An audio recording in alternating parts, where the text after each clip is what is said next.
Welcome to the Liberty and Leadership Podcast, a conversation with TFAS alumni, faculty, and friends who are making an impact today. I'm your host, Roger Ream. Today, I'm very excited to be joined by two talented students from the TFAS Student Journalism Association. The TFAS Student Journalism Association supports young independent journalists who approach journalism through a lens of sound, objective reporting and a desire to find the truth. TFAS enables these young journalists to have a platform to develop their skills, voice, and network.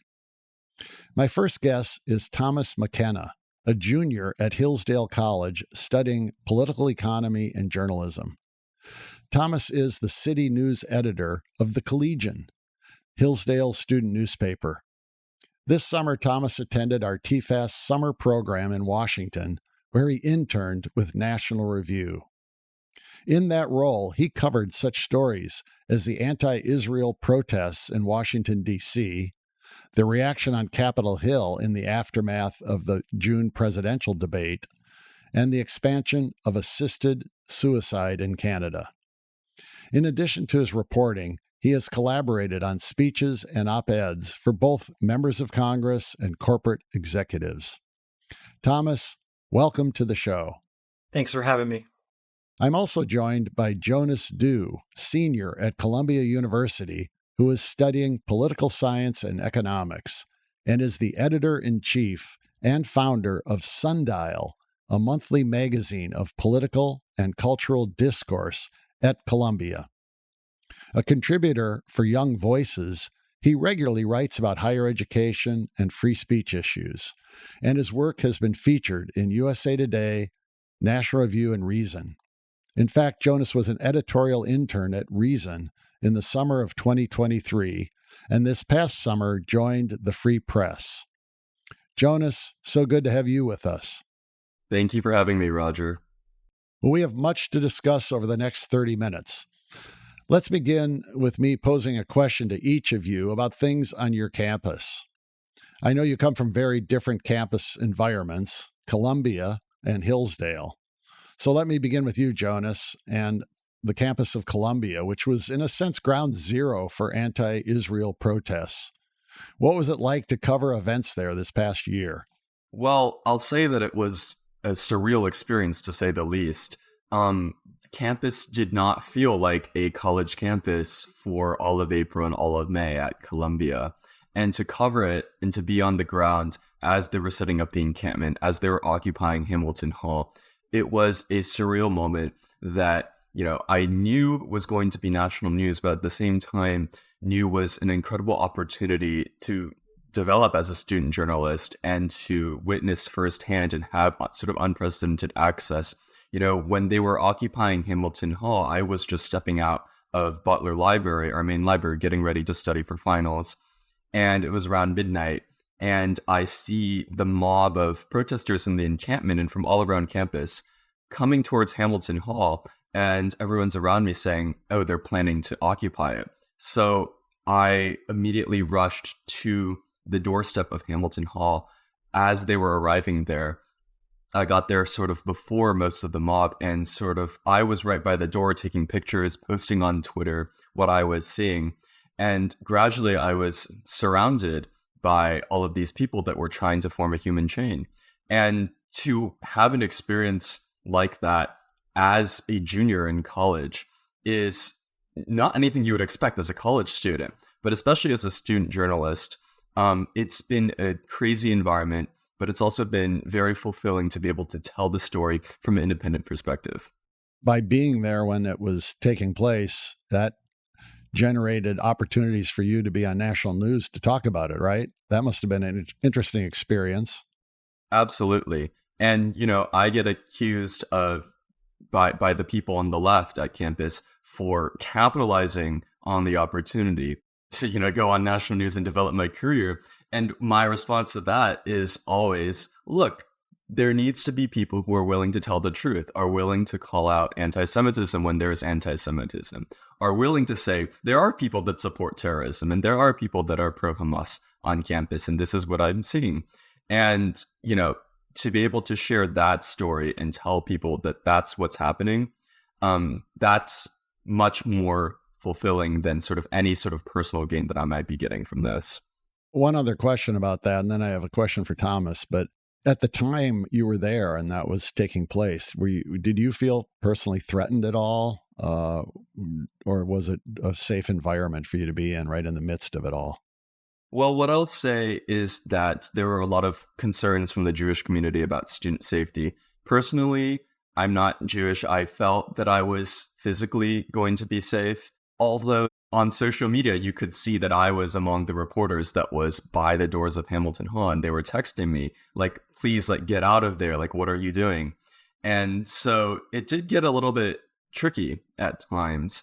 And I was recognized because of what I did on national media, what I said, telling the truth. And people recognized me and stopped me and said nasty things. But that's just part of the job. And that's something that I've learned to accept. Well, Thomas, Hillsdale College, of course, has a different type of campus environment, I would assume, than Columbia. It's got a reputation as a conservative university and probably leads some people to think that, everyone's of one mind and the public square isn't a place for debate and discussion. But what is it really like at Hillsdale, and what's it like to practice journalism there? Well, Hillsdale is more conservative than other schools, but that certainly doesn't mean that everyone there thinks the same thing. I've had some great conversations with my fellow students. A lot of the professors disagree, and it's great to hear from different sides of the debate there. But I will say that it's much more civil. A week before Judge Kyle Duncan was faced a lot of protests at Stanford Law School, he was at Hillsdale, and of course there were no protests for what he was saying. Covering journalism in Hillsdale, we don't have the same, experience as some students at Columbia, for example. So I haven't had the opportunity to cover protests like that at Hillsdale. But at the same time, there's plenty of journalism to be done. There's always things going on in local and state politics in Michigan. When the state legislature repealed the right to work law there, when we saw this past week or a few weeks ago that the Michigan Supreme Court is going to allow a minimum wage increase to go through, that affects the local businesses around us. And so it gives the opportunity for a student like me to go out and talk to local businesses and say, how is a minimum wage increase going to affect your business? And then we can cover that for students on our campus and also for people in town who read our student newspaper. How often does your paper come out? It's a weekly paper. We put it up online, and we also do a print version. You have a pretty big staff. Yeah, we've got probably 20 or 25 staffers. We've got editors for each of our 6 or 7 sections. We've got assistants for those sections. So it's a great place to develop as a student journalist because you're getting feedback from, senior students as well as professors there in the journalism department. Now, Jonas, you were involved in starting a publication at Columbia, the Sundial. What has that experience been like? As I understand, it's a monthly.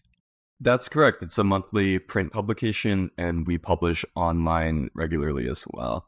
And so my experience starting the Sundial has been extremely fulfilling. And, I spent a year as an editor on the Columbia Daily Spectator's opinion section. That's the main newspaper of our campus. And I learned a lot there. I developed basic writing and journalism skills for journalistic writing. But I also experienced firsthand what the culture in the legacy media today is, which is that people, especially in editorial journalism, are very much willing to suppress, ignore, or hide certain viewpoints out of political convenience. And that got increasingly more of a problem as I developed at The Spectator. What is going to be most fulfilling for me in my remaining years of college? Is it going to be trying to change this behemoth of an organization that has over 300 staffers from the inside?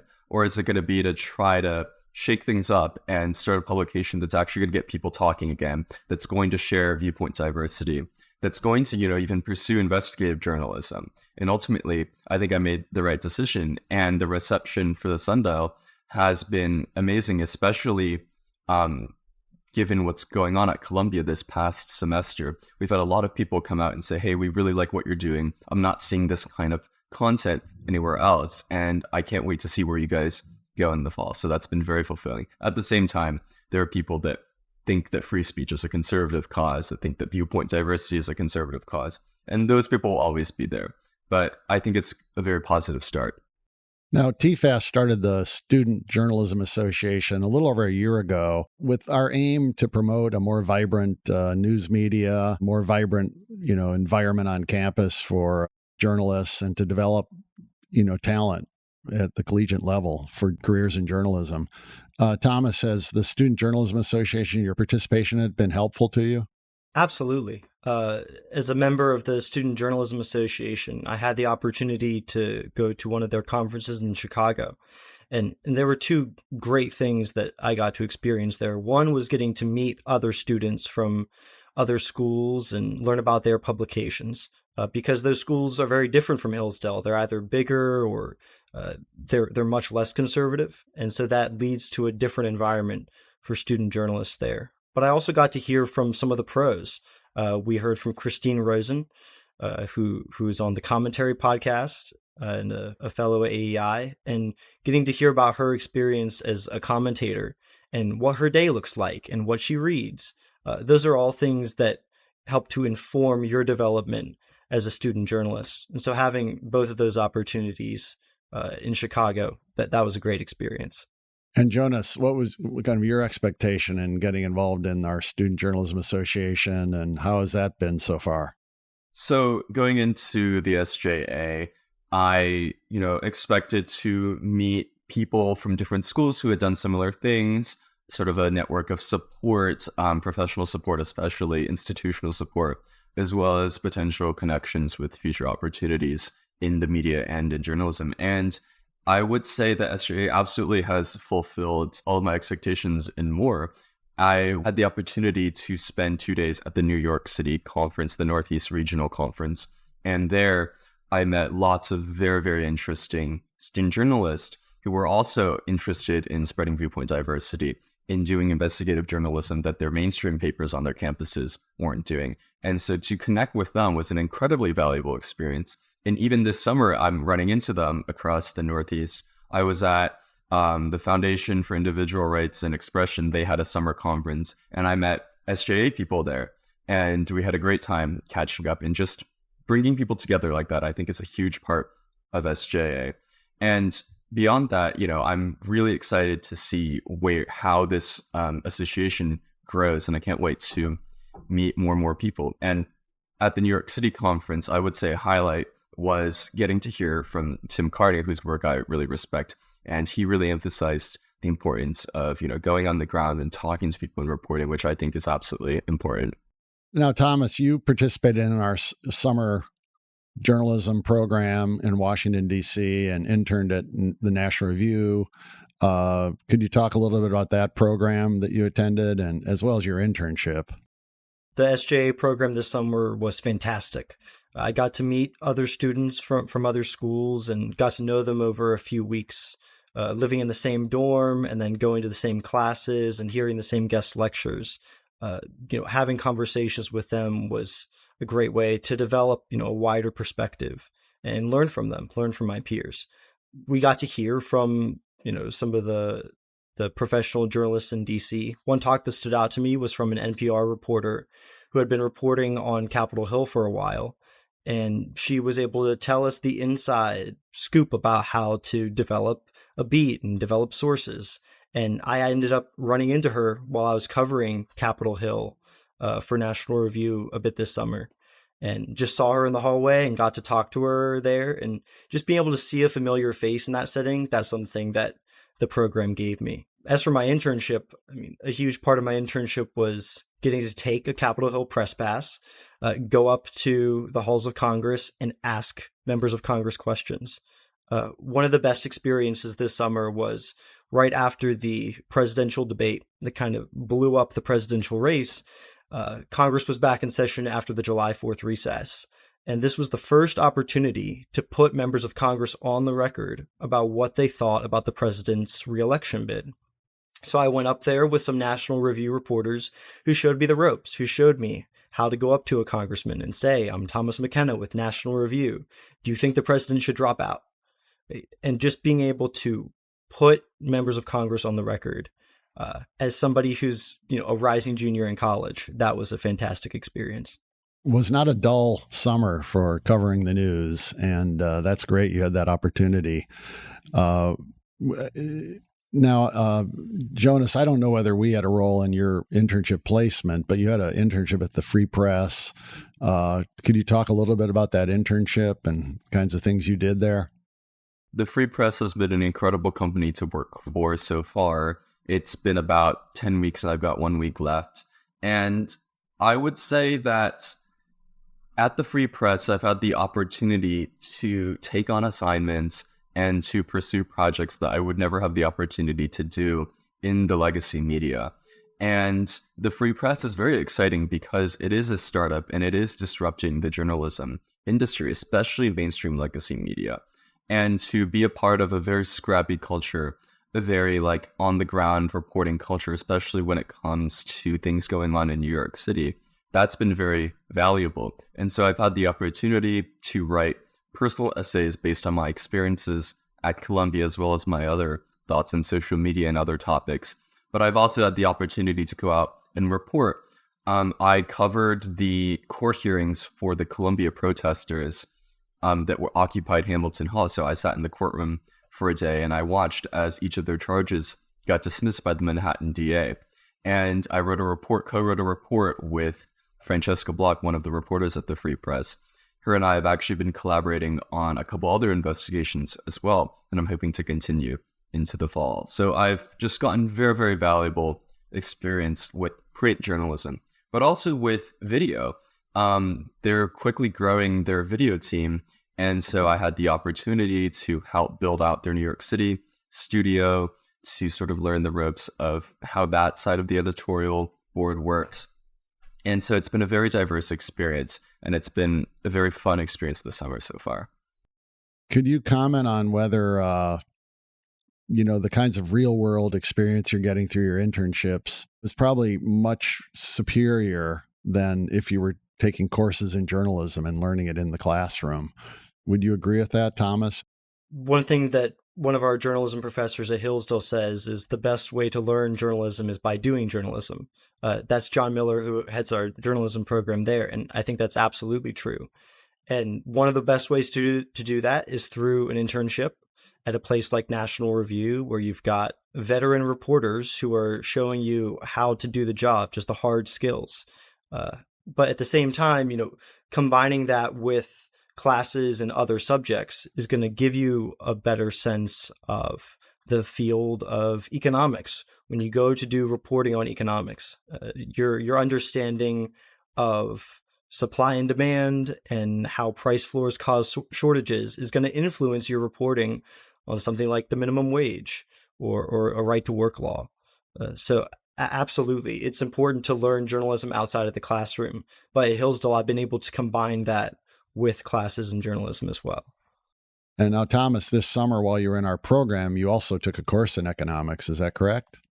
Yes, sir. I took a course called Economies in Transition with Professor Rosalino Candela at George Mason. And the course started with a basic understanding of property rights and prices and the importance of understanding scarcity in economics. But by the end of it, we had gone through case studies of the Soviet Union and China and Venezuela and Poland. And going through those case studies and looking through the lens of market economics, that was a great experience that's going to inform my reporting going forward, whether it be on economic policy or on entrepreneurship. That understanding of economics helps your journalism move forward. Another question I wanted to ask you, Thomas. I've been told that you had the opportunity to interview Mark Simon, who was a colleague of Jimmy Lai's at Apple Daily in Hong Kong. In 2022, we had the opportunity to honor Jimmy Lai at our annual journalism dinner. We gave him our Kenneth Tomlinson Award for Courage in Journalism. Unfortunately, he's been in prison, in solitary confinement in Hong Kong now for several years while they attempt to put on a long show trial of him. But could you talk a little bit about that story you wrote? Because I have such great admiration for Jimmy Lai's courage and his defense of a free press and democracy. Yeah, Mr. Simon came to Hillsdale's campus a few months ago, and it was one of the best experiences I've had as a student journalist, getting to interview him and write a story about him. What an example of courage, right? From somebody who was working for a dissident newspaper, was one of Mr. Lai's senior advisors. He was in danger too of the same crackdown that came down on Mr. Lai. So getting to hear from him about not only Mr. Lai's courage, but his courage, and hear that example from somebody in journalism, that's really inspiring to someone who is in a country with a free press. But you always have to be on guard and grateful for those freedoms that we have in America. Now, Jonas, you've started a paper, publication at Columbia. You're going into your senior year. You had a great experience this summer at the Free Press. How do you see the year unfolding? Are you going to be trying to recruit more students to write for the paper? Are you hoping that when you finish your senior year to go into a career in journalism? We're definitely hoping to recruit lots of freshmen, lots of young talent at Columbia for the Sundial, because I think that people are really hungry for something different, for something new and exciting, for something that repairs sort of the damage that's been done over the past year. Now, do I think that the protests are going to get worse? Absolutely.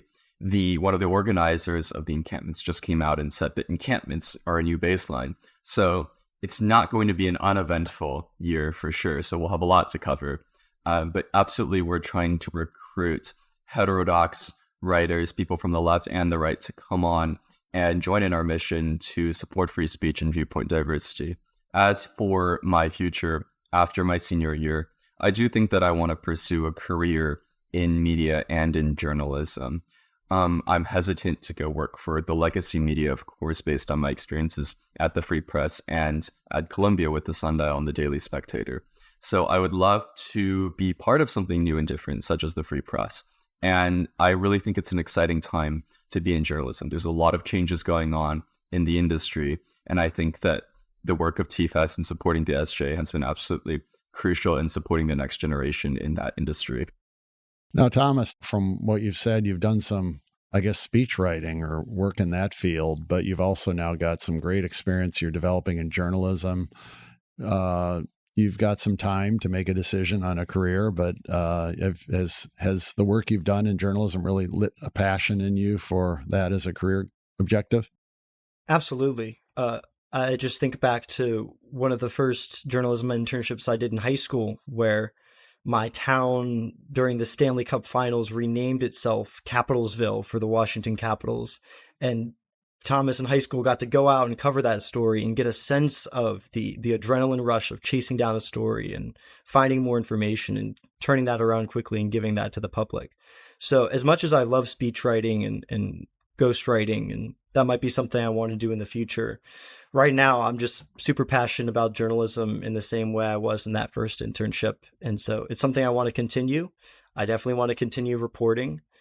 Where that takes me, we'll see. But I definitely got a passion for reporting right now. Well, our Center on Excellence in Journalism and our Student Journalism Association, that's part of it, were established just over a year ago because we saw just a tremendous need to support conservative young people on campus, independent-minded people, and people in the center who felt like they didn't have an opportunity or a voice. What would you say to the supporters of our Student Journalism Association as to its importance to you as journalists on campus? I think that the first thing I will say is that it's incredibly important, at least for me, to see that there are other people who want to pursue the same things as me, but also share the same values. That's the important part. There's a lot of people who want to go into journalism for the wrong reasons, but there's also people that want to go into it because they want to correct the narrative that's out there. They want to go out and investigate the stories that aren't being told. And I think that TFAS and the SJA are absolutely about that. And it starts on college campuses as people are pursuing collegiate level journalism.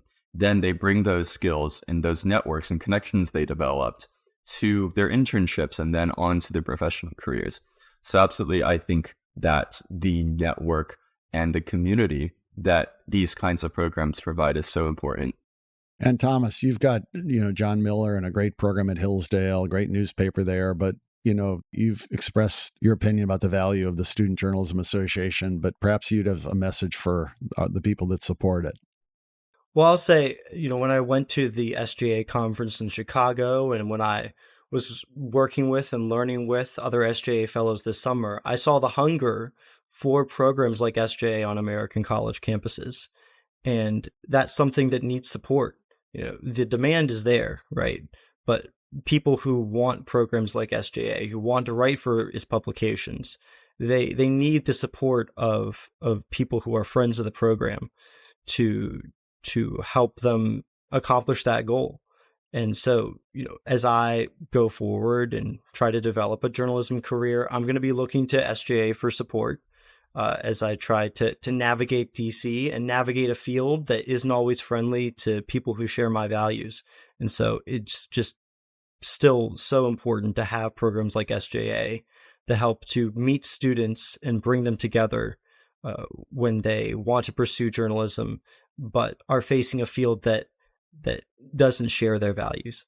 And if I could add something, supporters of SJA are not just supporting student journalists like Thomas and I who want to go out and start papers, work on existing papers, and pursue internships. But they're also supporting a broader culture shift at colleges like Columbia, where there is a need for more diversity of opinion, where there is a need for a space where people who are more moderate or more open to free speech even can come together and discuss and write about things and have nuanced conversations. And if you start there on college campuses, that's going to impact the next generation of people that are in public life in the future. And so I think that's also a very valuable impact. Well, you can count on us to be supportive of you as you finish your college careers and go into journalism. We want to be part of the process of helping you advance and supporting you when you are in newsrooms. And I agree. I mean, our objective in starting the Student Journalism Association was to try to produce more young journalists who are independent minded, who are going to go into the profession. You are two of a larger number of young people, college students who we're working with on campus papers. We helped establish some new ones this year, and we're supporting some pre-existing ones. We've got great plans this academic year to develop some more papers at other schools that don't have them now, because it's important to have an independent voice on campus that's reporting on stories and getting information out to students and recruiting young people to work for those papers who could be developed into talented journalists in the future. So we're really excited about what the two of you have been doing and your work to get others involved in this. So we hope you'll stay active in the network in the coming year. What would you say, Jonas, to young people you want to recruit to work for the Sundial? How do you encourage them to come write for you? Well, I think my message for them would be that the truth matters, but the truth is hard to pursue. And do you want to be a part of an organization that's going to actively pursue the truth and actively contribute and improve the campus discourse environment? That's one thing that I've learned in journalism, is that the facts are actually very hard to get right sometimes, and you really have to invest yourself and dig deep into a story. Even when you're writing opinion journalism, you've got to dig deep and make sure that your research is in order, that your evidence is in order, and that your writing sounds good. And so while a lot of people, especially coming into college, might dismiss journalism in favor of sort of more lucrative careers or more sort of traditional finance clubs and things like that, I would actually highly encourage them to take a hard look at journalism and writing, especially if they're interested in politics and culture. That's absolutely important, that we have smart, bright people coming in to help tell the truth. Well, very well said. Thomas, anything you want to add? I'll just say that the opportunities that I've gotten through the Student Journalism Association are going to propel me, hopefully, into a career in political journalism. And I'd encourage anyone who's interested in journalism to get involved. Again, the best way to learn journalism is by doing journalism and learning from the best. And that's something that I've gotten to do through the TFAS program. I applaud you both for the work you're doing on campus. When I was a student at Vanderbilt University, I was a political activist on campus, but we also started a monthly publication, and there were times where it was stressful. We were regularly attacked by the mainstream campus paper, which loved to engage more in name calling than in civil discourse. So there were some stressful moments, but it was all well worth it. And as you both stressed in your remarks today, that the importance of that work you do as a journalist and trying to get the story out, trying to report the truth on what's happening on campus is so vital. So I applaud you both. I appreciate you being with me today as a guest on the Liberty and Leadership podcast. So thanks very much, and we'll look forward to working with you in the coming years. Looking forward to it. Thank you for having me. Thanks for having me. Thank you for listening to the Liberty and Leadership podcast. If you have a comment or question, please drop us an email at podcast@tfas.org. And be sure to subscribe to the show on your favorite podcast app and leave a 5-star review. Liberty and Leadership is produced at Podville Media. I'm your host, Roger Ream, and until next time, show courage in things large and small.